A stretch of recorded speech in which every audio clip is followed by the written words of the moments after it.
நல்லா பரட்டி விட்டு அடுப்பை ஆஃப் பண்ணிக்கிறோம். சரிங்களா? சுட சுட இருக்குங்க. இந்த பரோட்டாவுக்கும் நம்ம செஞ்ச கிரீன் பீஸு பச்சை பட்டாணி குருமாவுக்கும் செம்ம டேஸ்ட்டாக இருக்கும். நீங்களும் இதே மாதிரி ட்ரை பண்ணுங்கள். அனைவருக்கும் வணக்கம். எஸ்பட்டு தமிழ் சேனல் உங்கள் சேகர். இன்றைக்கி என்ன பார்க்க போகிறோம்னா கிரீன் பீஸ், அதாவது பச்சை பட்டாணி குருமா தான் பண்ண போகிறோம். செம்ம டேஸ்ட்டாக, வெரி ஈஸியாக சமைக்கிறோம், ருசிக்கிறோம். வாங்க. பச்சை பட்டாணி நம்ம எடுத்துக்கிட்டோம். சரிங்களா? இதை கட் பண்ணிக்கிறோம். சரிங்களா? 400 கிராம்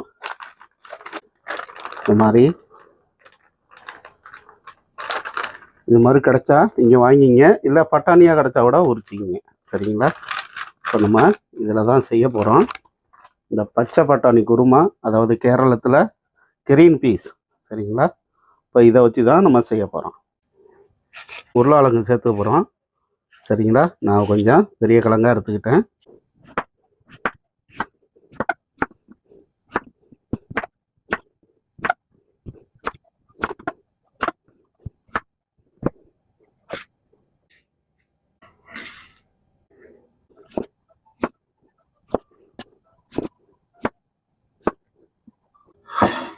இப்போ என்ன பண்ண போகிறோம்னா, ஒரு 10 பல் முந்திரி, அரை முடி தேங்காய் திருக்கி வச்சுக்கிறோம், கொஞ்சம் சோம்பு, 4 பச்சை மிளகாய். இதை நம்ம ஃபைன் பேஸ்ட்டாக அரைச்சிக்கிறோம். சரிங்களா? என்ன பண்ணுறோம், இதை மட்டும் தண்ணி சேர்த்துக்கிறோம். சரிங்களா? சேர்த்துக்கிட்டு நல்லா அரைச்சி எடுத்துங்க. இப்போ நல்லா சூப்பராக பேஸ்ட் பண்ணி எடுத்துக்கிட்டோம். சரிங்களா? இப்போ இஞ்சி பூண்டை இடித்து எடுத்துக்கிறோம். சரிங்களா? நல்லா அந்த உரலில் போட்டு நல்லா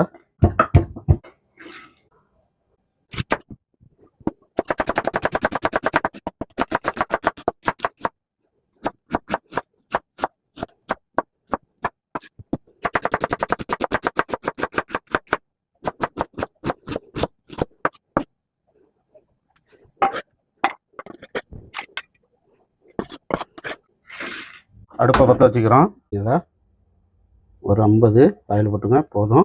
3 கிராம்பு, 3 ஏலக்காய், கொஞ்சம் போல பட்டை, கொஞ்சம் சோம்பு. இப்போ என்ன பண்ணுறோம், இடித்து வச்ச பூண்டு, இஞ்சி இதோட போட்டுக்கிறோம்.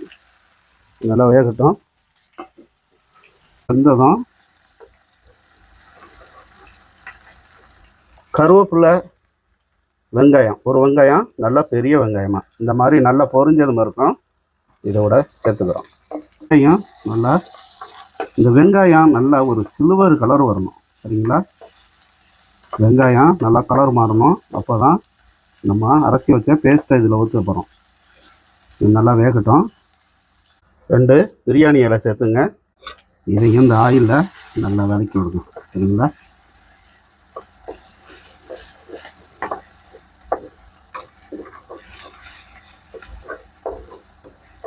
இப்போ அந்த ஆயிலோட 2 டீஸ்பூன் சின்ன ஸ்பூனால் மல்லித்தூள் போட்டுங்க. இந்த மல்லித்தூளையும் இந்த ஆயிலோட நல்லா பரட்டி விடுங்க. இந்த ஆயிலில் மல்லித்தூள் நல்லா ஒரு பொரிஞ்சு வரணும். நல்லா பொரிஞ்சு வருது. இப்போ என்ன பண்ணுறோம், தேவையான கல் உப்பு போட்டுக்கிறேன். நீங்களும் தேவையான உப்பு போட்டுங்க. இந்த வெங்காயத்தோட நல்லா பரட்டி விடுங்க. இப்போ அரைச்சி வச்ச மசாலாவை இதோட ஊற்றிக்கிறோம். நல்லா பரட்டி விட்டுங்க.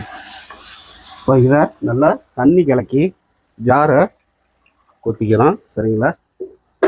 நல்லா அந்த மாதிரி ஃபுல்லாக தண்ணி ஊற்றிங்க.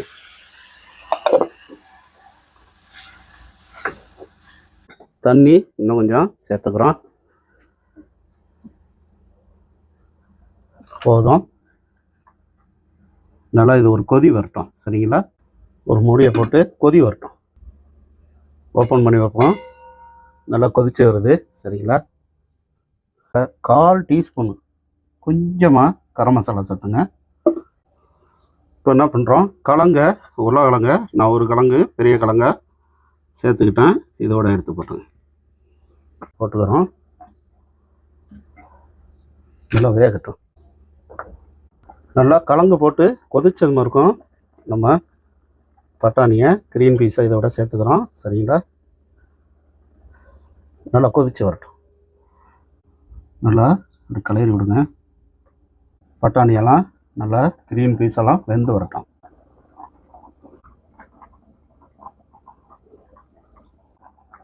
சூப்பராக கலங்கெல்லாம் நல்லா வெந்து வந்துடுச்சு. இந்த கலங்கு வெந்தது இருக்கும். இப்போ என்ன பண்ண போகிறோம்னா 2 தக்காளி வெட்டி வச்சுக்கிறோம். அதை உப்பை தான் சேர்க்கணும். தக்காளி வந்து கரைஞ்சிடக்கூடாது. சரிங்களா? இன்னும் கொஞ்சம் வேகட்டும். அதுக்கப்புறம் நம்ம தக்காளி சேர்த்துக்க போகிறோம். இப்போ என்ன பண்ணுறோம், 2 தக்காளி வந்து கரைஞ்சிடக்கூடாது. இது வெந்தால் போதும். சரிங்களா? இப்படி போட்டுட்டு நம்ம பொறுமையாக அப்படி கிளறி விட்டுங்க. தக்காளி வேகட்டும். சரிங்களா?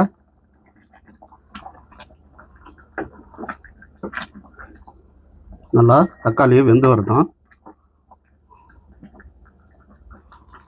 குருமா சூப்பராக ரெடி ஆயிடுச்சு. இங்கே பாருங்கள், இந்த பச்சை பட்டாணி தக்காளி வந்து இந்த மாதிரி வெந்து இருக்கணும், உடஞ்சிடக்கூடாது.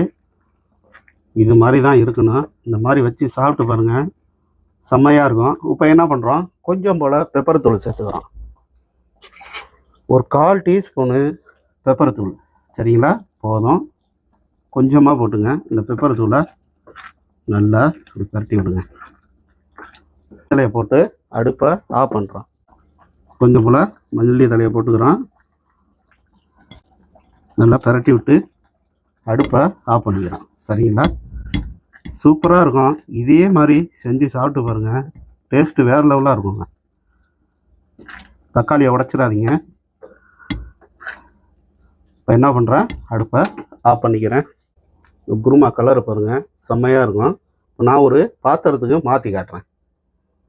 இப்போ குருமா நான் ஒரு பாத்திரத்துக்கு மாற்றி தான் காட்டுறேன்.